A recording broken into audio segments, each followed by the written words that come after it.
Hello दोस्तों, कैसे हैं आप लोग। आशा करते हैं सभी अच्छे होंगे।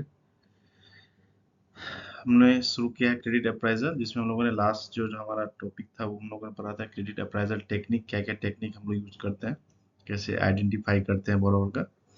आज हम लोग इसी को कंटिन्यू कर रहे हैं। चलिए आगे बढ़ते हैं, हम लोग शुरू करते हैं आज का टॉपिक। अब अप्राइजल में हम लोग पढ़ेंगे, जो कि हमारा क्रेडिट अप्राइजल जो होगा उसका जो बेसिक 4 कार्डिनल पैरामीटर्स है, उसको हमें देखना है। कार्डिनल किसको बोलते हैं? जो कि प्रिंसिपल होता है, इंपॉर्टेंट होता है। तो कार्डिनल पैरामीटर्स जो हमारा है वो पहला क्या है? पहला है इवेल्युएशन ऑफ क्रेडिट वर्दिनेस, है ना। दूसरा क्या है? पर्पस ऑफ लोन है। तीसरा है सिक्योरिटी या कोलेट्रल। और चौथा है कैश फ्लो। ये 4 जो पॉइंट है ये कार्डिनल पैरामीटर्स है। किसके लिए? एक एक अप्राइजल के लिए। ठीक है। अब इसमें देखिए, अप्राइजल में 7 चीजें होती है, जिसको आपको याद रखना है, क्योंकि एग्जाम में भी इससे क्वेश्चन आते हैं। ये आपको याद रखना है, 7 सी, है ना। 7 सी जो होते हैं, पहला क्या होता है हमारा? पहला होता है क्रेडिट वर्दीनेस। दूसरा होता है कैरेक्टर। इसको मैं आपको समझाता हूँ। क्रेडिट वर्दीनेस मतलब क्या हुआ? वो आदमी लोन लेने के काबिल है कि नहीं, है ना। उसका पास्ट हिस्ट्री सब कुछ अच्छा है कि नहीं है, वो इसके काबिल है कि नहीं। ठीक है। उसको हम लोग लोन दे सकते हैं कि नहीं दे सकते, वो लोन चुका पाएगा कि नहीं चुका पाएगा, है ना। तो ये क्रेडिट वर्दीनेस में चीजें देखा जाए। कैरेक्टर, उस व्यक्ति का कैरेक्टर कैसा है, ठीक है, रेपुटेड पर्सन है कि नहीं है, पास्ट में कुछ डिफॉल्ट हुआ है क्या उनका, या विलफुल डिफॉल्टर रहा है क्या। ठीक है। तो ये सब चीजें कैरेक्टर में हम लोग देखते हैं। कैपेसिटी, कैपेसिटी मतलब कि वो, उसकी जो कैपेसिटी है लोन लेने की। अब आदमी का कैपेसिटी नहीं है, कुछ भी नहीं है, उसके पास अपना कुछ का नेटवर्थ कुछ नहीं है, जीरो है। और वह बैंक में आके अगर बोले कि मुझे 5 करोड़ का लोन चाहिए, तो आप देंगे क्या? नहीं देंगे ना। उसकी बोरोइंग कैपेसिटी नहीं है उतनी। तो वो भी हमें चेक करते हैं, वो भी हम लोग एसेस करते हैं। ठीक है। दूसरा क्या है? Repayment capacity. अब लोन लेने के बाद वो अगर रिपेमेंट कर पाएगा कि नहीं कर पाएगा, ये भी हमको असेसमेंट में देखना होता है। ठीक है। तो कैपेसिटी भी हम चेक करते हैं। तीसरा होता है कैपिटल। वो बिजनेस जो कर रहा है, खुद का कितना कैपिटल वो लगाएगा। वो जो बिजनेस स्टार्ट कर रहा है, खुद के कितना मार्जिन लेकर के आया है। ठीक है। उस क्या सारा पैसा वो बैंक से लेना चाहता है, उनका खुद का कुछ कैपिटल नहीं है। तो ये हम लोग एक्सेस करते हैं। ये भी देखते हैं जो बिजनेस को स्टार्ट करने जा रहा है, उसके लिए सफिशिएंट कैपिटल होगा कि नहीं होगा, जो वो अप्लाई किया है। तो ये सब चीजें हम लोग देखते हैं। कैपिटल के बारे में हम लोग पहले भी बात कर चुके हैं। जो भी पूंजी है, जो हम लोग जब बिजनेस स्टार्ट करते हैं जो भी पूंजी लगाते हैं, वही हमारा क्या होता है? कैपिटल होता है। ठीक है। जो भी बिजनेस कंसर्न, बिजनेस जो भी ऑपरेट करता है, या जो बिजनेस का मालिक होता है, ओनर होता है। ठीक है। तो उनको कैपिटल लगा के बिजनेस स्टार्ट करना पड़ता है। अब न्यू बिजनेस है, स्टार्टअप है, तो मार्जिन लगा के स्टार्ट करेगा। ठीक है। चौथा हम लोग क्या देखते हैं? कोलेट्रल देखते हैं। सॉरी, पांचवा हम लोग क्या देखते हैं? कोलेट्रल देखते हैं। कोलेट्रल क्या होता है? ये लास्ट ऑप्शन होता है बैंक के लिए। बैंक कभी भी कोलेट्रल के लिए इंसिस्ट नहीं करती है कि हाँ पहले कोलेट्रल दो फिर लोन होगा, लेकिन ये लास्ट ऑप्शन होता है बैंक के लिए। और कोलेट्रल हम लोग क्यों देखते हैं? कोलेट्रल इसलिए देखते हैं क्योंकि हमारा लोन सेफ रह सके, सेफ्टी रह सके। अगर कल के दिन में लोन खराब होता है तो बैंक इस कोलेट्रल को सेल करके, लिक्विडेट करके पैसा वापस ला सकती है। बैंक लॉस में ना जाए, इसके लिए बैंक क्या लेती है? कोलेट्रल लेती है। ठीक है। छठा क्या है हमारा? कंडीशंस। क्या टर्म एंड कंडीशंस है जिसमें हम लोग बिजनेस दे रहे हैं, बिजनेस का क्या टर्म कंडीशन है। ठीक है। ये सब चीजें इसमें आती है। और लास्ट हमारा है वो है कैश फ्लो। लास्ट हमारा क्या है? Cash flow. कैश फ्लो में हम लोग देखते हैं कि बिजनेस जो है वो कैश का जो है रिप्रोड्यूस है, वो सही से कर रहा है कि नहीं कर रहा है। जनरेशन कैश का सही से हो रहा है कि नहीं हो रहा है। सेल्स अच्छा हो रहा है कि नहीं हो रहा है। ठीक है। ये सब चीजें हम लोग देखते हैं। तो ये अप्राइजल का 7 चीजें हैं, 7 चीजें हैं जिनको आपको याद रखनी है, जो कि एग्जाम में भी इससे क्वेश्चन पूछते हैं कि कौन सा 7 सी में नहीं है, या इसमें से कौन सा 7 सी में है। ऐसा क्वेश्चन पूछ सकता है। तो आप याद रखिए, credit worthiness, character, capacity, capital, collateral, condition and cash flow, ये 7 सी है। ठीक है। इसको हम लोग अप्राइजल बनाने में, इसको हम लोग ध्यान में रख के अप्राइजल बनाते हैं। ये काफी इंपॉर्टेंट पॉइंट्स है। ठीक है। और कार्डिनल पैरामीटर्स हमारा जो है ये 4 है: evolution of credit worthiness, purpose of loan, security, collateral, cash flow. ठीक है। चलिए हम लोग आगे बढ़ते हैं। अब हम लोग आते हैं इवोल्यूशन ऑफ क्रेडिट वर्दीनेस। अब आदमी जो है वो अगर लोन लेता है तो उसमें विलिंगनेस है कि नहीं लोन चुकाने का। ठीक है, या कैपेसिटी है कि नहीं रिपे करने का, तो ये हम लोग क्रेडिट वर्दीनेस में देखते हैं कि वो आदमी उस लायक है कि नहीं, उसको लोन दिया जा सकता है। तो जब भी हमारे पास कोई अप्राइजल आता है तो हम लोग सबसे पहले क्या करते हैं, सबसे पहले हम लोग उनका क्रेडिट इंफॉर्मेशन रिपोर्ट बाहर करते हैं ना, इसका पास्ट रिकॉर्ड कैसा है, या प्रेजेंट में इसका कोई लोन चल रहा है अदर बैंक में, तो वो भी हम लोग सिविल रिपोर्ट के थ्रू से ही जानते हैं। ठीक है, अब इसमें क्या क्या होता है, हमारा सिविल होता है, सिविल होता है हमारा, इक्विफैक्स होता है, ये जो हमारे इंडिया में चार जो है सीआईसी कंपनी है, वो है सिविल, इक्विफैक्स, ग्रिप, एक्सपीरियन। तो हम लोग सबसे पहले उसका सीआईसी रिपोर्ट बाहर करते हैं और देखते हैं कि इनका वो प्रेजेंट में कितना लोन है, कोई लोन ओवरड्यू चल रहा है कि नहीं, पास में इन्होंने कुछ राइट ऑफ किया है, कॉम्प्रोमाइज किया है, ये सब चीजें देख करके हम लोग उनका फिनेंशियल क्रेडिट चेक करते हैं। दूसरा होता है हम लोग, जो मैंने पहले भी आपको कहा कि 7C हम हर जगह फॉलो करते हैं, तो कैरेक्टर भी देखते हैं, कैपेसिटी है कि नहीं उसका। इसके बाद मार्केट इंक्वायरी भी करते हैं उसका, क्या करते हैं, मार्केट इंक्वायरी भी मार्केट इंक्वायरी से हम लोग पता करते हैं, मार्केट इंक्वायरी से भी हमें सब चीज, बहुत सारी चीजें पता चलती है, जैसे कि वो आदमी कैसा है, उनका बिजनेस कैसा चल रहा है, मार्केट में रेपुटेशन कैसा है, ये सब चीजें भी हम लोग मार्केट इंक्वायरी करके ही पता कर सकते हैं। आप ब्रांच में बैठ के ये चीजें पता नहीं कर सकते हैं, आपको मार्केट इंक्वायरी करने के बाद ही ये चीजें पता चलती है, जो कि ग्राउंड रियलिटी होता है। ठीक है, कागज पे कुछ और होता है, ग्राउंड रियलिटी पे कुछ होता है, ये कब पता चलेगा आपको, मार्केट इंक्वायरी में। फिर उससे हम लोग फिनेंशियल कंडीशन भी उसका देखते हैं। फिनेंशियल कंडीशन कैसे देखेंगे, फाइनेंशियल कंडीशन देखने के लिए क्या करेंगे, उनका उनका अगर बिजनेस एंटिटी है तो उनका बैलेंस शीट देखते हैं ना। ठीक है, अभी तीसरा है, या आप मार्केट इंक्वायरी के थ्रू से भी हमें बहुत सारी चीजें पता चल जाती है कि हाँ, आसपास के लोग बता देते हैं, हाँ भाई ये इतना भाई है, इनके पास इतना प्रॉपर्टी है, इनका तो सुना यहाँ पे ये लोन है, यहाँ पे ये डिफॉल्ट हो गए हैं। तो ये सब चीजें भी मार्केट इंक्वायरी से हमें फिनेंशियल कंडीशन पता चलती है।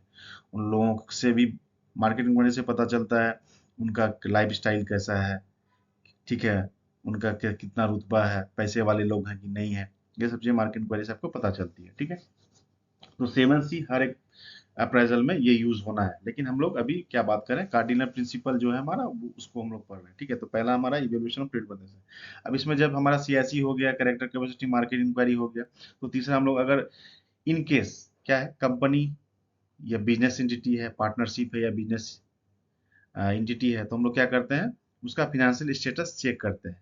ठीक है, यहाँ पे कंडीशन चेक कर रहे थे, कंडीशन लोगों से चेक कर रहे थे, या हम लोग सिविल से भी चेक कर रहे थे। ठीक है, और अभी हम लोग फिनेंशियल स्टेटस चेक करेंगे, किसके थ्रू, थ्रू बैंक स्टेटमेंट। अगर उसका फिनांस ट्रांजैक्शन बहुत अच्छा है, बिजनेस, इसका मतलब बिजनेस अच्छा चल रहा है। उसका बुक डेप्थ चेक करेंगे कि उसके पास कितना स्टॉक है। ठीक है, उसने कितना उधार दिया हुआ है, इससे भी हमें उसका फिनेंशियल स्टेटस पता चलेगा। उसकी बैलेंस शीट देखेंगे, बैलेंस शीट से पता चलेगा कि उनका नेट इनकम कितना है। ठीक है, नेट प्रॉफिट कितना किया है बिजनेस ने।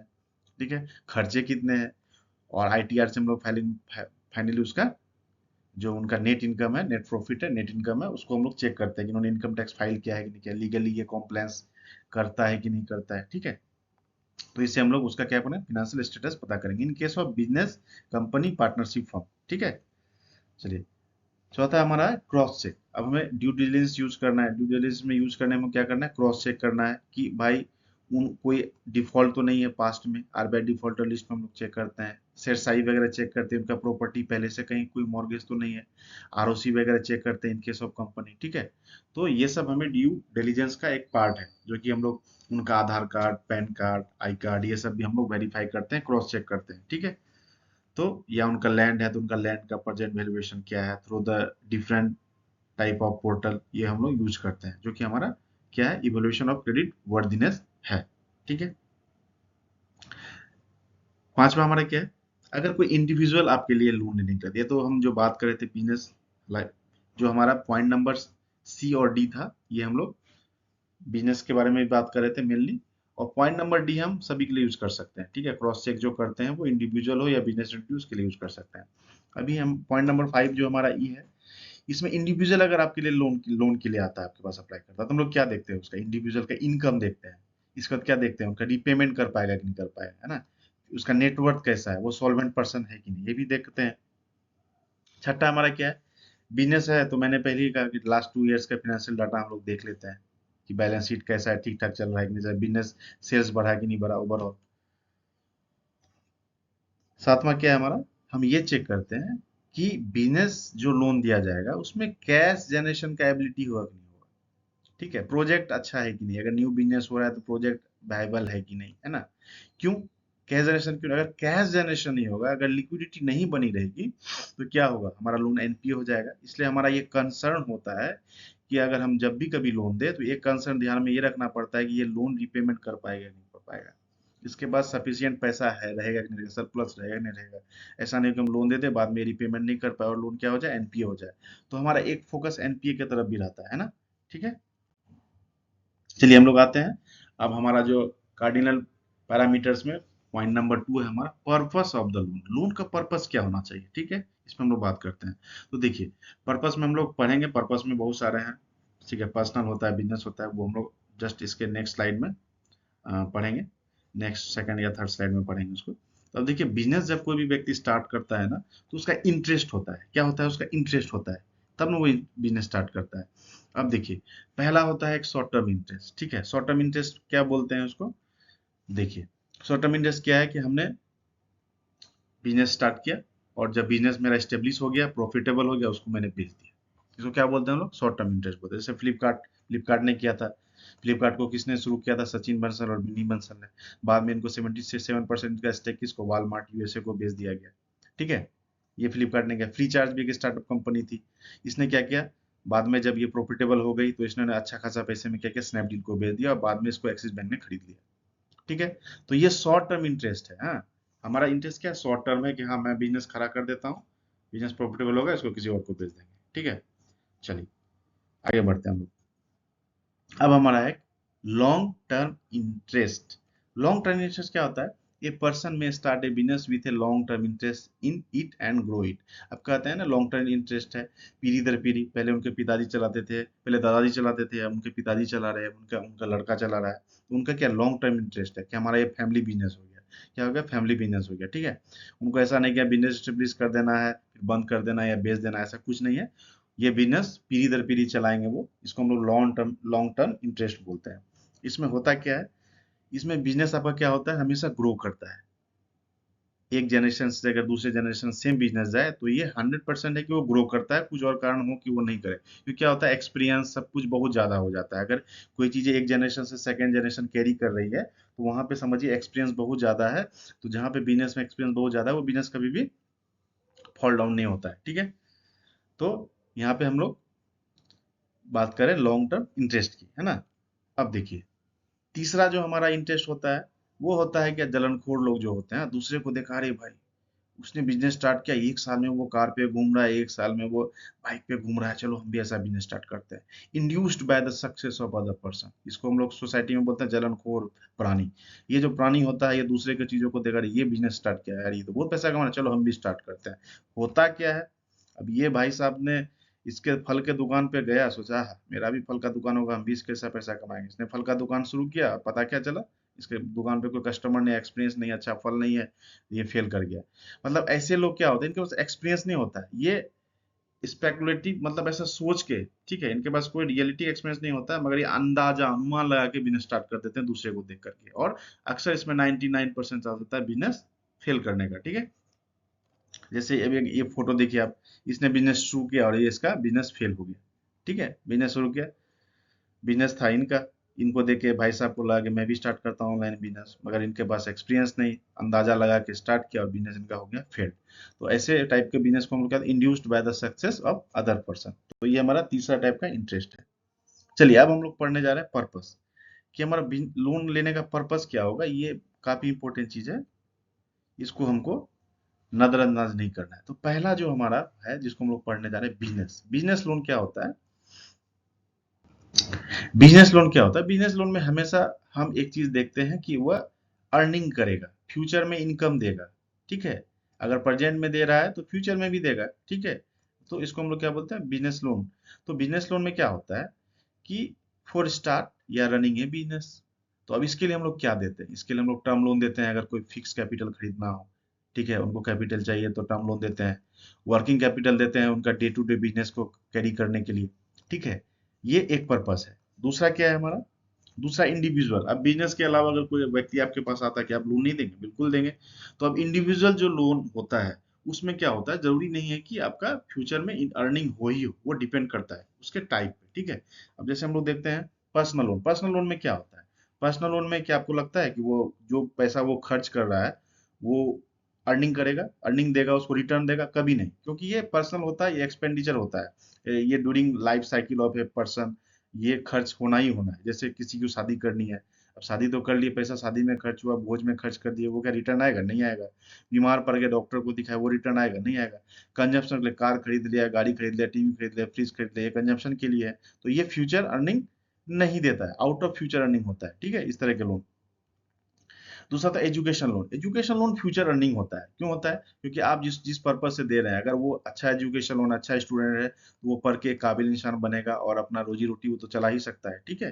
तो ये फ्यूचर अर्निंग होगा, कहीं ना कहीं उनको जॉब मिल जाएगी, तो एजुकेशन लोन हमारा फ्यूचर अर्निंग होता है।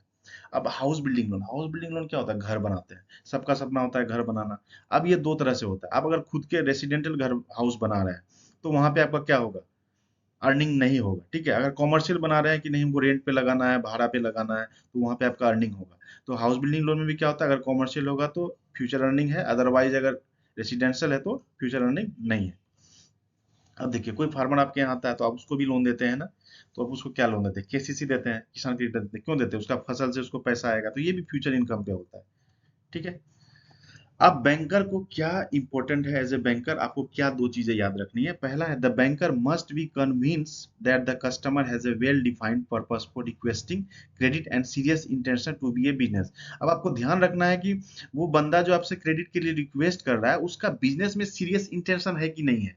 ऐसा नहीं हो कि वो बिजनेस के नाम पे पैसा आपसे ले लिया, वो पैसा को कहीं और फंड डाइवर्ट कर दिया। अब इसको फंड डाइवर्जन का केस बोलते हैं। वो बोला कि मुझे जो है ग्रोसरी का बहुत बड़ा दुकान खोलना है, उसके लिए मुझे पैसा चाहिए। आपने भले ही उसे फर्स्ट स्टेज डिसबर्स किया हो, जो भी हो, और वो पैसा उसने ब्रोकरी में लगा दिया, वो पैसा उसने गोल्ड में इन्वेस्ट कर दिया, वो पैसा उसने मार्केट में जुआ में लगा दिया, ठीक है, ये सब चीजें हो गई। तो यहाँ पे आपको ये आइडेंटिफाई करना है कि जो व्यक्ति आपसे क्रेडिट के लिए रिक्वेस्ट कर रहा है, उसका सीरियस इंटेंशन होना चाहिए कि वो बिजनेस करेगा, ठीक है। ये चीज आपको पता करना, और आपको ये पता चल जाएगा जब आप अप्रेजल रेडी करेंगे, ठीक है, क्योंकि आपके सारे डॉक्यूमेंट्स होंगे जो कि इस चीज का एविडेंस होंगे कि ये बंदा बिजनेस करेगा, ठीक है। उसके बाद भी अगर किसी के मन में और कुछ है, तो मन की बात आप नहीं कर सकते हैं। लेकिन अगर अप्राइजल के रिक्वायरमेंट के अनुसार जो डॉक्यूमेंट्स होते हैं, अगर कोई कस्टमर आपको दे रहा है, तो श्योर रहिए कि उनका बिजनेस चलेगा। अब हर कोई विजय माल्या नहीं होता है ना, अच्छा खासा बिजनेस को छोड़ के चले गए, ठीक है। अब the purpose for which the customer is requesting a loan must be clarified to the lender satisfaction, ठीक है। अभी आपको ये सेटिस्फाई होना है कि वो जो लोन रिक्वेस्ट कर रहा है, ठीक है, वो किस पर्पस के लिए ले रहा है, आप उसे दे रहे हैं पैसा, वो उस पैसे का गलत यूज ना करे, ये आपको सेटिस्फाई होना है, ठीक है। अब सपोज करिए कोई अगर बोल रहा है मुझे फ्रिज खरीदना है, तो आप उसको कंज्यूमर लोन देंगे, कंज्यूमर ड्यूरेबल लोन देंगे। आप क्या बोलेंगे? लो भाई तुम हाथ में कैश ले लो? नहीं, बिल्कुल नहीं। आप क्या करेंगे? हाँ, तुम जहां से खरीदोगे उस दुकान का अकाउंट दो, हम लोग उसको पेमेंट कर देंगे, तुम वहां से खरीद लो। अब सपोज करिए कोई कस्टमर आपसे टीवी फ्रिज खरीदने के लिए लोन ले रहा है, और आपने उसे कैश दे दिया, वो कैश ले जाके कुछ और काम कर लिया, तो क्या हुआ वहां पे? वो तो चीजें नहीं हुई, जो इंटेंट से उसने मांगा आपने वो दिया, मगर उन्होंने उस इंटेंट से उस चीज में यूज करा नहीं, तो यहाँ पे एक इशू आती है, ठीक है, यहाँ पे एक इशू हो जाता है। तो ये आपको पहले ही सेटिस्फाई हो जाना है कि वो हाँ इस चीज में यूज करेगा, ठीक है। चलिए, अब हम लोग बात करते हैं जो हमारा तीसरा है, वो है हमारा, पहला तो हम लोगों ने क्रेडिट वर्थिनेस चेक किया, दूसरा हम लोगों ने पर्पस देखा, पर्पस ऑफ लोन किया, तीसरा हम लोग देख रहे हैं सिक्योरिटी कोलेटरल, ठीक है। क्या देख रहे हैं? Security collateral. चलिए, सिक्योरिटी कोलेटरल को हम लोग रहने देते हैं, जस्ट इसके आगे वाला जो हमारा है कैश फ्लो, इसको समझ लेते हैं, फिर हम लोग थर्ड वाला समझ लेंगे तो अच्छे से समझ में आ जाएगा। अब देखिए, कैश फ्लो क्या होता है? कैश फ्लो क्या होता है? कैश फ्लो होता है कि बिजनेस में कैश का क्या हो, फ्लो होता रहे। अब फ्लो किधर से होगा? फ्लो होगा इनकम साइड से, और कहाँ जाएगा? एक्सपेंडिचर साइड में जाएगा। मतलब आपका आमदनी हो रहा है और खर्चा भी हो रहा है, फिर आमदनी और खर्चा को मैनेज करके जो पैसा बचा वो आपका प्रॉफिट है। उस प्रॉफिट से आप लोन भी चुकाएंगे, उस प्रॉफिट से आप किसी को पैसा देना है वो भी देंगे, अपना घर भी चलाएंगे, पर्सनल ड्राइंग भी करेंगे। यही कैश फ्लो है। मतलब बिजनेस में ये बने रहना चाहिए, ठीक है। कैश का फ्लो होना चाहिए, लिक्विडिटी बनी रहनी चाहिए। अब इसमें दो चीजें हैं। कैश फ्लो अगर पॉजिटिव में है तो मतलब क्या है? आपके पास सरप्लस पैसा है कि आप अगर लोन लेते हैं तो आप चुका सकते हैं। लेकिन अगर नेगेटिव कैश फ्लो क्या होगा? आपके पास इनसफिशियंट फंड है, आप लोन का पैसा नहीं चुका पाएंगे। और जब इनसफिशियंट आपके पास कैश फ्लो हो जाए तो अब क्या होगा आपके साथ? आपको अलग से कोई लोन लेना पड़ेगा, दोस्तों से, फैमिली से कुछ गिरवी रख के और अलग लोन लेकर के आपको पैसा बिजनेस में डालना होगा, ताकि आप लोन रिपेमेंट कर पाए। या किसी को अगर देना है, अगर कोई सन्डी क्रेडिटर को भी आपको देना है, तो वहां पे भी आपको क्या चाहिए, कैश चाहिए। और आपके पास सफिशिएंट कैश फ्लो है नहीं, तो आपको तो उधार लेना ही पड़ेगा कहीं ना कहीं से। उधार लीजिए, फिर किसी और को दीजिए, फैमिली फ्रेंड से लेके जिससे आप माल खरीदें उसको दीजिए। तो पॉजिटिव कैश फ्लो और नेगेटिव कैश फ्लो, इसको आप याद रखिएगा। पॉजिटिव अगर होता है तो हम सरप्लस अमाउंट है हमारा, लोन रिपेमेंट करते हैं। और कैश फ्लो में एज ए बैंकर हम यही चेक करते हैं कि कोई भी बिजनेस है, अगर न्यू स्टार्टअप बिजनेस है, तो उसने जो प्रोजेक्ट बनाया है, क्या उसके हिसाब से कैश फ्लो सही है कि नहीं, कैश फ्लो सही हो रहा है कि नहीं हो रहा है, ये आपको प्रोजेक्ट में देखना है, ठीक है, एज ए बैंकर। और अगर कैश फ्लो सही से हो रहा है, तो फिर आप लोन दे दीजिए, अगर नया स्टार्टअप बिजनेस है। और अगर एग्जिस्टिंग बिजनेस है, तो आप उसके बैलेंस शीट को चेक करेंगे कि उसके लास्ट 2 ईयर्स में कैसा परफॉर्म किया, उसका नेट सरप्लस कितना है, उसका नेट प्रॉफिट कितना है।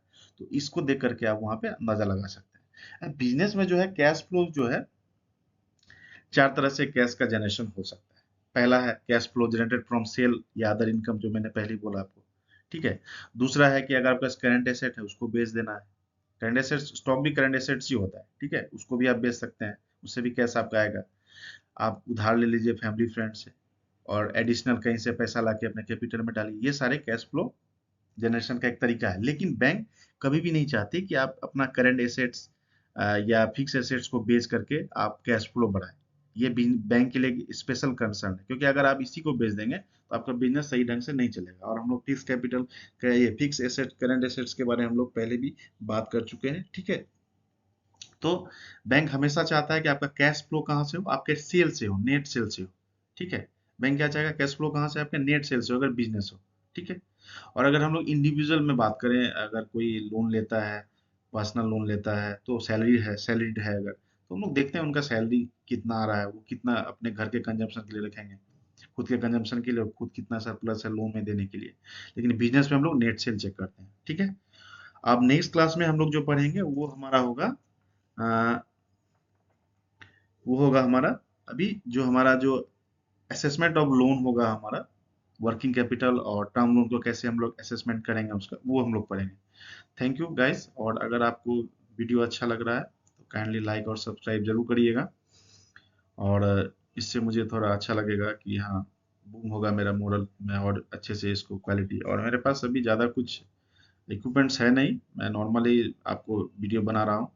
तो अगर फ्यूचर में हमारे सब्सक्राइबर्स व्यूअर बढ़ते हैं, तो फिर मैं और अच्छे क्वालिटी से वीडियो बनाऊंगा और अच्छा कंटेंट होगा हमारा, आशा करते हैं। चलिए, थैंक यू सो मच।